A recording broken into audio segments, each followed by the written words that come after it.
Democratic progressive आजाद party के प्रमुख गुलाम नबी ने प्रधानमंत्री नरेंद्र मोदी की तारीफ करने के बाद कांग्रेस के शीर्ष नेतृत्व पर बड़ा सवाल खड़ा किया है, बड़ा हमला बोला है।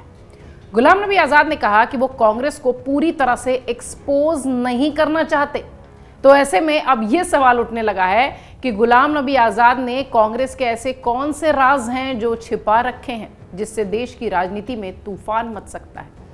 इतना ही नहीं, गुलाम नबी ये भी कहते दिखाई पड़े कि मेरा कांग्रेस की विचारधारा या पहले के कांग्रेस नेतृत्व से कोई मतभेद या कोई दिक्कत नहीं है, उनका मतभेद सिर्फ मौजूदा नेतृत्व से है। आजाद ने यह भी दावा किया कि कांग्रेस की वर्तमान लीडरशिप का देश के लोगों के ऊपर कोई प्रभाव नहीं है। आपको बता दें कि राहुल गांधी पर निशाना साधते हुए गुलाम नबी आजाद ने पिछले साल कांग्रेस से इस्तीफा दे दिया था। अब ऐसे में आइए आपको बताते हैं कि गुलाम नबी आजाद ने एक बार फिर से कांग्रेस पर निशाना साधते हुए आखिर कहा क्या है। गुलाम नबी आजाद ने कहा कि वो कांग्रेस को बेनकाब और पूरी तरह से ध्वस्त नहीं करना चाहते। नेतृत्व के साथ उनके कुछ मतभेद हो सकते हैं, लेकिन कांग्रेस पार्टी या कांग्रेस की विचारधारा से उनका कोई मतभेद नहीं है। उन्होंने अपने बयान में कहा कि कांग्रेस की विचारधारा या पहले के कांग्रेस नेतृत्व से मेरा कोई मतभेद नहीं। बेशक मैंने अपनी किताब में नेहरू, इंदिरा और राजीव के समय में क्या क्या गलत हुआ इसका जिक्र किया है, लेकिन मैंने ये भी कहा है कि वो बड़े नेता थे।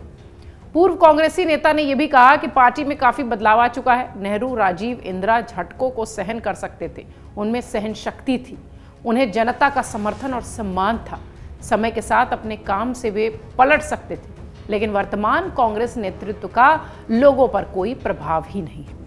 आजाद ने इस आरोप को सिरे से खारिज किया कि G23 गुट में बीजेपी का करीबी वो है, और गुलाम नबी आजाद ने कहा कि कांग्रेस में रहने के दौरान उन पर और G23 ग्रुप के नेताओं पर बीजेपी के करीबी होने का आरोप लगा था। उन्होंने कहा कि ऐसा आरोप लगाने वाले लोग मूर्ख हैं।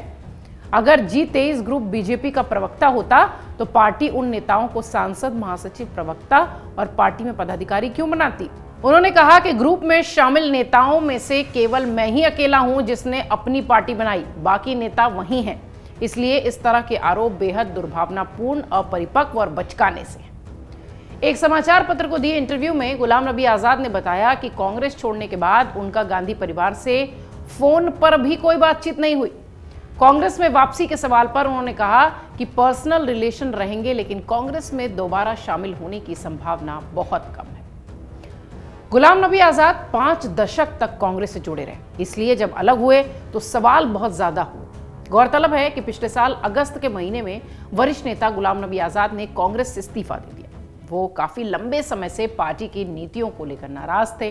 कांग्रेस के अध्यक्ष को 5 पेजों का त्यागपत्र भेजकर उन्होंने भारी मन से ये कदम उठाया था, कांग्रेस छोड़ी थी। आजाद ने आरोप लगाया था कि कांग्रेस लड़ने की अपनी इच्छा शक्ति और क्षमता खो चुकी है। कांग्रेस छोड़ने के बाद गुलाम नबी आजाद ने अक्टूबर में ही डेमोक्रेटिक आजाद पार्टी के नाम से नया गठन किया, नई पार्टी बनाई। जम्मू कश्मीर में जल्द विधानसभा चुनाव की घोषणा हो सकती है। ऐसे में जहां राज्य की अन्य राजनीतिक पार्टियों में गठबंधन की संभावना बन रही है, वहीं गुलाम नबी आजाद की पार्टी की स्थिति अभी तक साफ नहीं है। आजाद इस कोशिश में हैं कि उनकी भाजपा से नजदीकी ना लगे। ऐसे में माना यह भी जा रहा है कि आजाद के इस रुख से पार्टी कार्यकर्ताओं में असमंजस की स्थिति है। वो अक्सर ये बताने की कोशिश करते हैं कि वो भाजपा के नज़दीकी नहीं है, लेकिन यदा कदा जब वो भाजपा और प्रधानमंत्री मोदी के संदर्भ में बात करते हैं तो वो प्रधानमंत्री मोदी की तारीफों के कसीदे पढ़ने लगते हैं, जिस वजह से उनके भाजपा में शामिल होने की चर्चा राजनीतिक गलियारों में तेज हो जाती है। हाल ही में उन्होंने प्रधानमंत्री मोदी की जमकर तारीफ की। उन्होंने कहा कि प्रधानमंत्री मोदी ऐसे नेता हैं जिनकी की चर्चा होनी चाहिए कि वो कभी भी व्यक्तिगत संबंधों को खराब नहीं करते हैं। वो हमेशा से ही कई मुद्दों पर मैंने उन्हें घेरा है, लेकिन वो हमेशा से ही मेरे संदर्भ में कभी भी उन्होंने इस तरीके की कोई बात नहीं की कि बदले की भावना से उन्होंने सियासत की।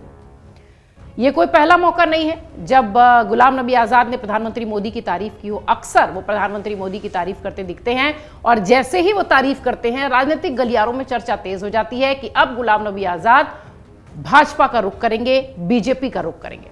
जब उन्होंने कांग्रेस छोड़ी थी उस वक्त भी चर्चा बहुत तेज थी। हालांकि वो जम्मू कश्मीर जाकर वहां उन्होंने पार्टी बनाई और अपने आप को जम्मू कश्मीर तक फिलहाल उन्होंने सीमित किया है। लेकिन इस साल जम्मू कश्मीर के भी चुनाव होने हैं, इसके साथ साथ लोकसभा का भी चुनाव 2024 में होना है। उसे लेकर ये एक बहुत चर्चा चल रही है कि क्या भाजपा के छाते के नीचे चुनाव लड़ेंगे या भाजपा के साथ आएंगे गुलाम नबी आजाद और उनकी पार्टी। बड़ा सवाल है। राजनीति संभावनाओं का खेल है निश्चित तौर पर, और कोई भी संभावना ऐसी नहीं है जो यहां पर सही न साबित हो। इसलिए यह कहा जा सकता है कि यह संभावना भी हो सकता हो भविष्य में सही साबित हो जाए।